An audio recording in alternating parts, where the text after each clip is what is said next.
बाबू साहब जी प्रणाम। प्रणाम प्रणाम बाबू साहब। कैसे हैं बाबू साहब जी? बहुत मजे में है और आपकी आप दुआ है और आपकी दया है कि आपने इस समाज का दशा और दिशा को बदल दी।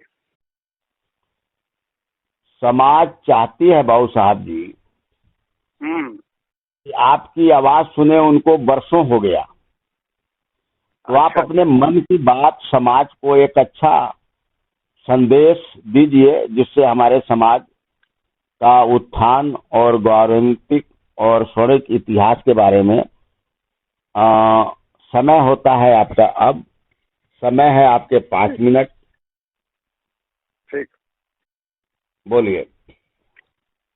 समस्त भारत के भारतीय क्षत्रिय महासंघ के सभी पदाधिकारीगण, सभी सदस्यगण, संपूर्ण भारतवर्ष के क्षत्रिय कुल सर्वश्रेष्ठ भाई और बहनों, मैंने सर्वप्रथम जब कुछ समय जानने लायक हुआ तो मैंने जो है समाज के विषय में जब घूमना शुरू किया तो सबसे पहले जो है एक इतिहासकार मिले, हमारे जो है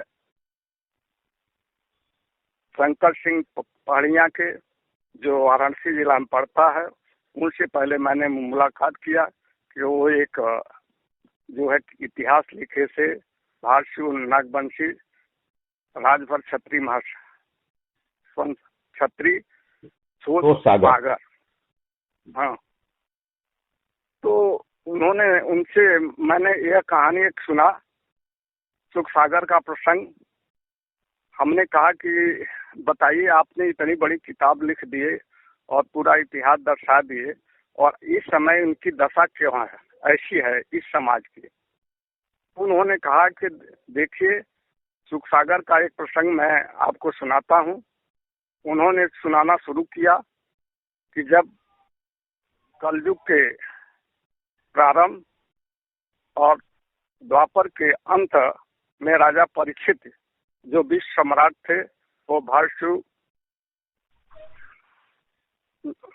भरतवंशी सर्वश्रेष्ठ क्षत्रिय समाज में पैदा हुए थे और अर्जुन के प्रपौत्र थे, जो महान धनुधारी अर्जुन थे। उन्होंने सुनाना शुरू किया कि जब विश्व सम्राट राजा परीक्षित, महाराजा परीक्षित जी जब शिकार खेलने के लिए जंगल में गए थे, तो उन्होंने जब उस समय लौट रहे थे तो श्रृंगी ऋषि का आश्रम मिला। उस आश्रम में गए तो श्रृंगी ऋषि ध्यानमग्न थे। प्रणाम किए, लेकिन वो तो ध्यानमग्न थे, न तो आशीर्वाद दिए न कुछ। अंत में जो है एक मरा हुआ सांप था, उसको गले में उनको डाल दिया। जब उनका आवाज में थोड़ी स्पीच लाइएगा बाबू साहब। जब उनका लड़का शरद कुमार लौटा कहीं से तो देखा तो पिता के गले में सांप डाला हुआ था। उन्होंने तुरंत श्राप दिया कि जो हमारे पिता के गले में श्राप डाला है उसको यह 7वें दिन यही सांप जो है काट लेगा। अंत में यह बात जो है श्रृंगी ऋषि को मालूम हुआ तो उन्होंने पश्चाताप करना शुरू कर दिया कि अरे बेटा, ये तुमने क्या कर दिया। वो तो विश्व सम्राट राजा परीक्षित थे, उनके राज्य में हम लोग हैं। वो आए, वो हमको नमस्कार किए होंगे, मैंने उनको आशीर्वाद नहीं दिया, न उनका स्वागत सत्कार किया, इसलिए वो हो सकता है खुद होकर के ऐसा किए हों। तो यह तो तुमने बड़ा गलत किया। तो कहने लगे कि ये तो बहुत बड़ा अनर्थ हो गया। यह बात जो है कि राजा परीक्षित को मालूम हुआ तो उन्होंने नदी के तट पर शीशे का महल बनवा करके यज्ञ शुरुआत कर दी।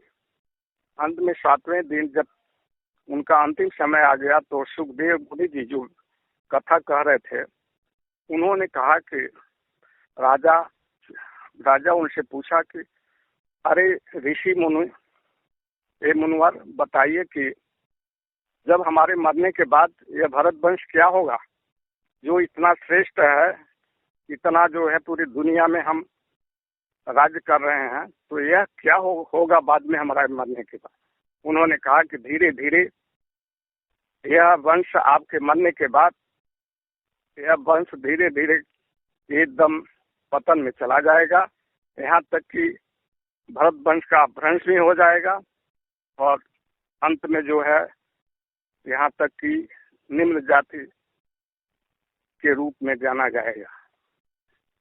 उन्होंने कहा अरे यह तो बहुत आश्चर्य की बात कर दी, इनका उद्धार क्या होगा। तो वही कहे कि जब भी धीरे धीरे अपने पूर्वजों का मान सम्मान शुरुआत करेंगे और धीरे धीरे संगठित होंगे, शिक्षित होंगे और पूर्वजों के गौरवशाली इतिहास को जगाएंगे, तो ये समाज में ऊर्जा पैदा होगी, फिर धीरे धीरे उच्च शिखर पर पहुंच जाएंगे।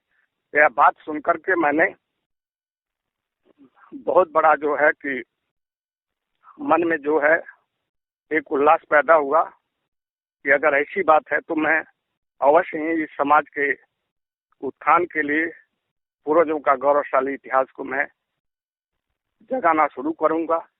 वहीं से मैंने सन 1965 से स्टार्ट किया और धीरे धीरे जो है पूरे देश में इनके गौरवशाली इतिहास को जाना, कोट खंडहरों को जाना, कोट किले, मठ मंदिर, गुफाएं, झरने सबको देखा और इनके देवी देवताओं को भी गया, नमन किया, उससे मुझे ऊर्जा मिली।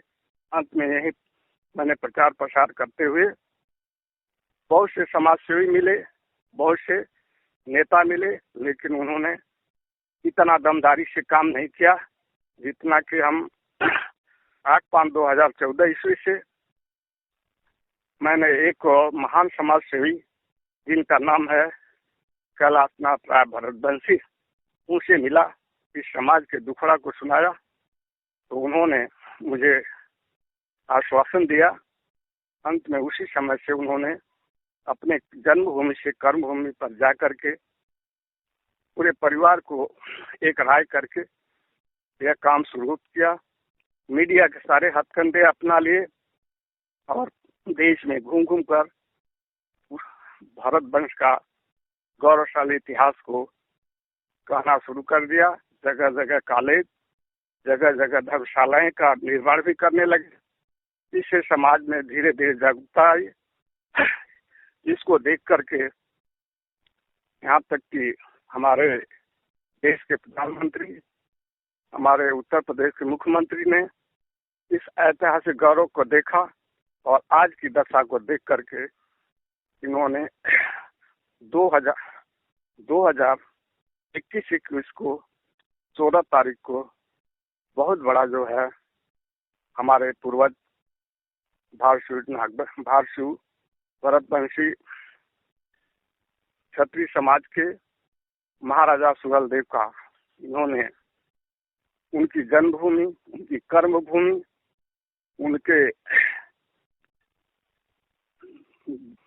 गौरव गाथा को उन्होंने वहां से स्टार्ट किया। अंत में पूरी दुनिया देख रही है।